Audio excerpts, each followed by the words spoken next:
আৰু ইতিমধ্যে আপোনালোকক জনাইছো যে প্ৰদেশ কংগ্ৰেছৰ আজি যি জনতা ভৱন ঘেৰাও কাৰ্যসূচী সেই কাৰ্যসূচী ইতিমধ্যে আৰম্ভ হৈছে। ইতিমধ্যে জনতা ভৱন অভিমুখে ৰাওনা হৈছে প্ৰদেশ কংগ্ৰেছৰ নেতৃবৰ্গ। এই মুহূৰ্তত আমি দেখুৱাইছো আপোনালোকক এপিচিচি সভাপতি ভূপেন বৰাৰ সহিতে অন্যান্য নেতৃবৰ্গ ইতিমধ্যে জনতা ভৱন অভিমুখে প্ৰতিবাদৰ বাবে ৰাওনা হৈছে।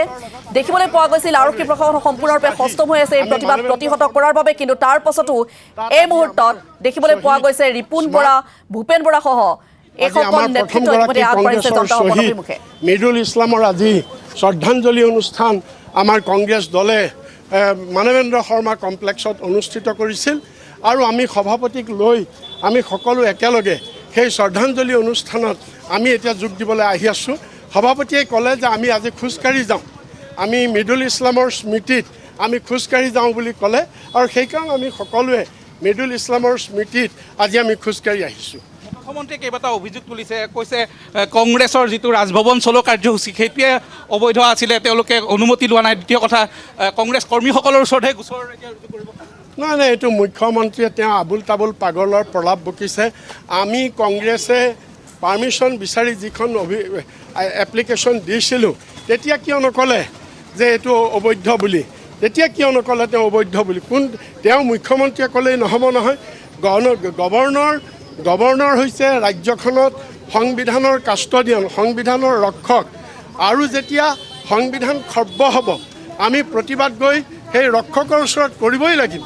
মুখ্যমন্ত্ৰীয়ে ক'লেই নহ'ব। আৰু আমি মুখ্যমন্ত্ৰীৰ চব কথা বেদৰ বাক্য নহয় যে মুখ্যমন্ত্ৰীয়ে কোৱাই চব কথা শুদ্ধ হ'ব। আমিও জানো, আমি 70 বছৰ দেশ চলাইছোঁ, আমিও জানো দেশ কেনেকৈ চলে, সংবিধান কেনেকৈ চলে। গতিকে মুখ্যমন্ত্ৰী কোৱা কথা মতেই চব নহ'ব।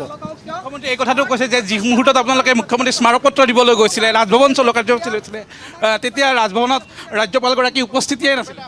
নাই, ৰাজ্যপাল উপস্থিত থাকিব লাগে বুলি কোনো কথা নাই নহয়। আমি গৈছোঁ প্ৰতিবাদ কৰিবৰ কাৰণে, আমাৰ প্ৰতিবাদ সাব্যস্ত হ'ব লাগে, তাত ৰাজ্যপাল উপস্থিত থাকিব লাগে বুলি কথা নাই। আৰু মেমৰেণ্ডামখন ৰাজ্যপালকে যে দিব লাগে তেনেকুৱা কোনো কথা নাই। তাত যি বিষয়া আছে সেইসকলৰ হাততো আমি মেমৰেণ্ডাম দিব পাৰোঁ আৰু আগতেও তেনেকৈ দিছোঁ। গতিকে এইটো মুখ্যমন্ত্ৰীয়ে এটা আবুল তাবুল কথা কোৱাৰ বাহিৰে অন্য একো নাই কোৱা।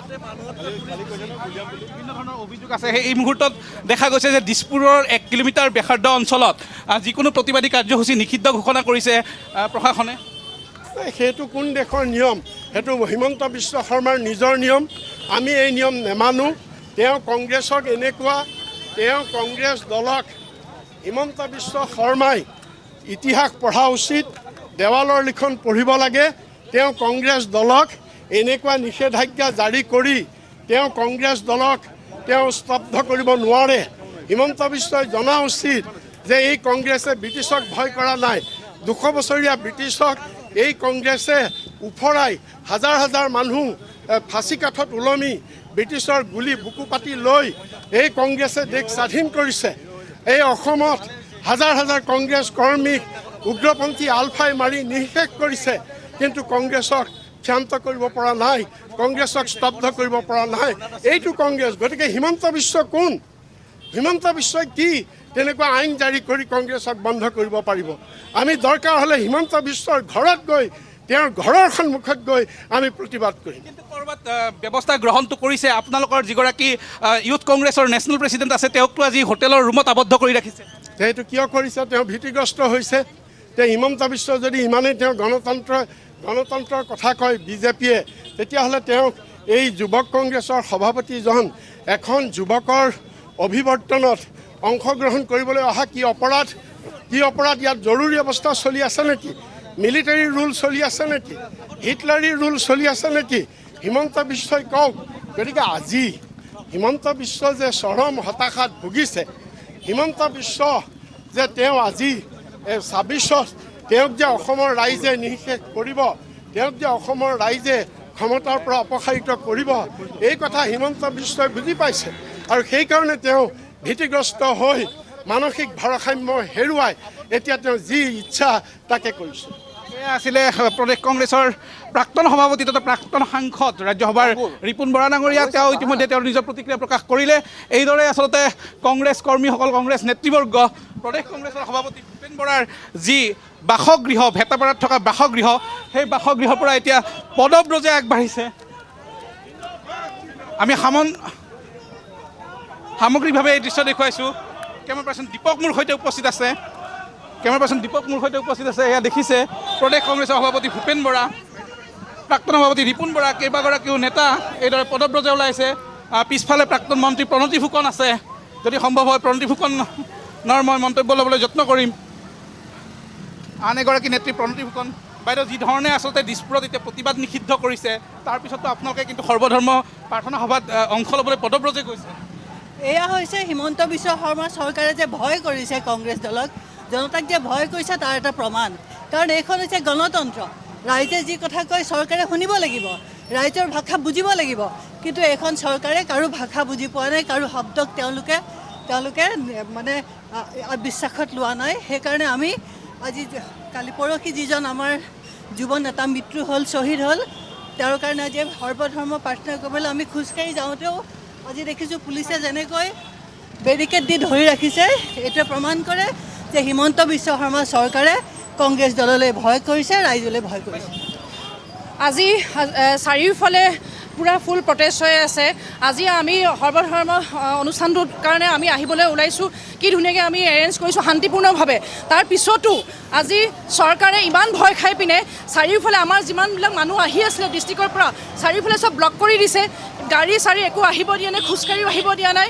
এইটো কিন্তু সঁচা কথা কৈছোঁ, এইটো মানে পূৰা কমপ্লিটলি তেওঁলোকে ভয় খাইছে। এইটোৱে প্ৰমাণ পূৰা সম্পূৰ্ণ অসমৰ ৰাইজে দেখি আছে আজি এই চৰকাৰে কেনেকুৱা ধৰণৰ অত্যাচাৰ চলাইছে।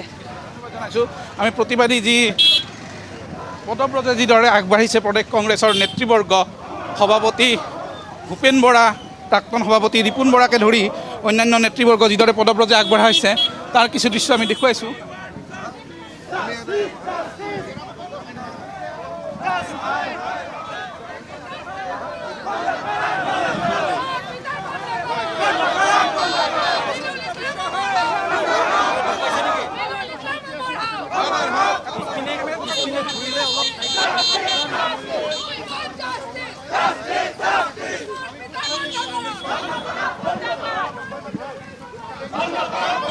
আৰু এই মুহূৰ্তত দৃশ্য আমি আপোনালোকক দেখুৱাইছোঁ। ভেটাপাৰাৰ প্ৰদেশ কংগ্ৰেছৰ সভাপতি ভূপেন বৰাৰ যি বাসগৃহ, সেই বাসগৃহৰ পৰা এই মুহূৰ্তত পদব্ৰজে তেওঁলোক আহি আছে মানৱেন্দ্ৰ শৰ্মা কমপ্লেক্স অভিমুখে।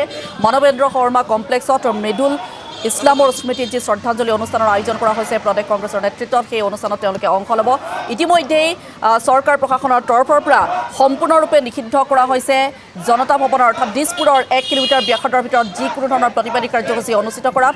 আৰু তাৰ পিছতো এই মুহূৰ্তত দেখিবলৈ পোৱা গৈছে ভূপেন বৰাৰ বাসগৃহৰ পৰা, ভেটাপাৰাৰ বাসগৃহৰ পৰা এনেধৰণে পদব্ৰজে প্ৰদেশ কংগ্ৰেছৰ নেতৃবৰ্গ আৰু কৰ্মীসকল আগবাঢ়ি আহি আছে মানৱেন্দ্ৰ শৰ্মা কমপ্লেক্স অভিমুখে। ইতিমধ্যে আৰক্ষী প্ৰশাসন সম্পূৰ্ণৰূপে সষ্টম হৈ আছে যিকোনো ধৰণৰ প্ৰতিবাদী কাৰ্যসূচী প্ৰতিহত কৰাৰ বাবে। কাৰণ ইতিমধ্যে দেখিবলৈ পোৱা গৈছে ৰাজভৱন কাৰ্যসূচী, সেই কাৰ্যসূচীত কেনেধৰণৰ এক পৰিৱেশ পৰিস্থিতি কিছুমান আছিল। আৰু তাৰ পাছত সেই ঘটনাৰ তদন্ত বিচাৰি আজিৰ দিনটোত পুনৰবাৰ প্ৰতিবাদ সাব্যস্ত কৰাৰ কথা আছিল। জনতা ভৱন ঘেৰাও কাৰ্যসূচী হাতত লৈছিল প্ৰদেশ কংগ্ৰেছে, কিন্তু সেই প্ৰতিবাদক প্ৰতিহত কৰিবলৈ আৰক্ষী প্ৰশাসনৰ তৰফৰ পৰা সকলো ধৰণৰ প্ৰচেষ্টা কৰা হৈছে।